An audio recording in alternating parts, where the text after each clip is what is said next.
Tonight, there's devastation everywhere you look. Now, I do want to show you some of the damage that we're seeing here on the ground. Take a look at what is left of this home. You could actually see a clock still remaining there on the wall. Right now, there's a big need for women in construction. Women only make up 10% of the industry here in the U.S. The owner tells me that the driver passed out and then drove into the building. If you've been in Uptown lately, you might have noticed this security robot. Well, now people are noticing a small pink tiny robot. Attorney General Josh Stein says this is a troubling trend. He believes North Carolina schools need to step up, but it's not that simple. Today I spoke to several family members, and as you can imagine, they are still in shock. They say that Damien was in the wrong place at the wrong time, and he leaves behind a 5-month-old son. Just about an hour ago, you couldn't even really pass through, but now you're able to. The city has cleared this out. It's been a very difficult day for the families inside the courtroom. Attorneys showed body cam footage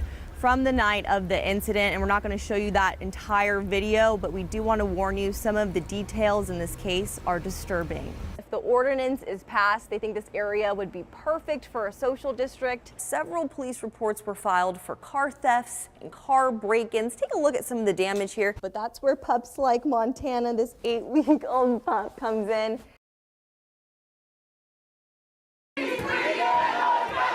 It started with a knock. Housing is a human right. We will not leave. A knock at the door for a chance to have a place to call their own. No accountability from the landlords. Dozens of renters causing a commotion outside the office of corporate landlord Invitation Homes. If we don't get it, shut it down. Catching the attention of many people and CMPD. The problem is growing, and if we sleep on this, it's going to be like 15 years ago, and you're going to have tons of people without housing. You're going to have an American economy that's failing. In our area, there's a large number of homes owned by corporate landlords. Attendees say they gobble up houses, not giving first-time home buyers a chance. Many spoke about the poor living conditions at these rentals. I talk to people who tell me they don't have reliable heat for 4 years in the same apartment. But the biggest burden tenants face, rising rents like South Charlotte resident Jake Lineberger. Our rent keeps increasing lease after lease. It is unfair and unjust. Displacing people like Jessica Moreno. We were pushed out of Charlotte due to greedy corporations. The housing advocates are calling for a 3% cap on rent increases and a grievance procedure. They say their requests have gone unanswered. They're widening the wealth disparity gap in Black and Latin American communities through intentional greed, and it's absolutely unacceptable.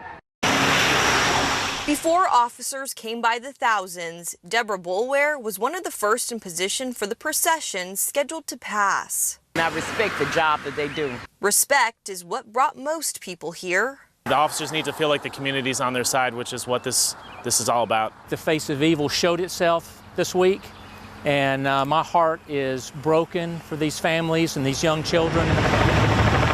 Mark Turner helped place these flags outside along 7th Street, adding to this display of compassion for CMPD officer Joshua Iyer, his family, friends, and wife. I hope she can really, really feel God's peace and God's arms wrapped around her. There were so many paying their respects, patrol lights backed up for as far as you could see.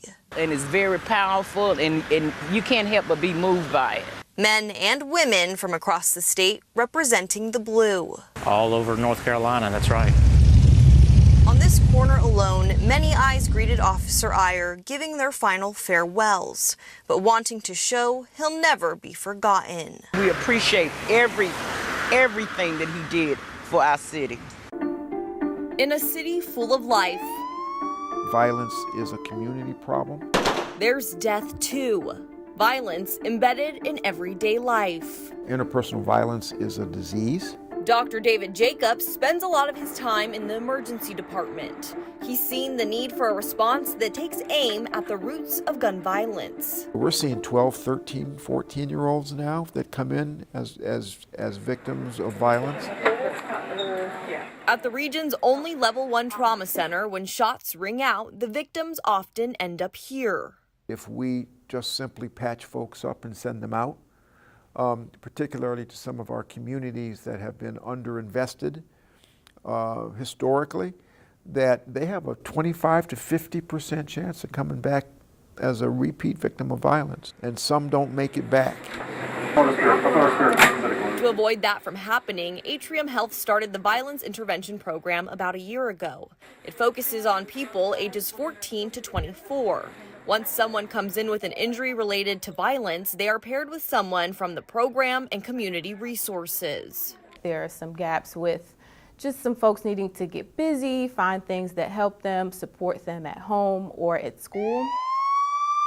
It's about rethinking the community's response to violence and to stop the shooting before it starts. Some of the patients we see have completely new lives they have to live. They have to learn to walk again, or they have to learn what life looks like after an injury. So we're able to meet them at a very, very sensitive time for them and teach them how to be strong again. So this is a great solution to show them that they can take power in their lives. Taking back power because violence is preventable, and doctors say it's everyone's problem.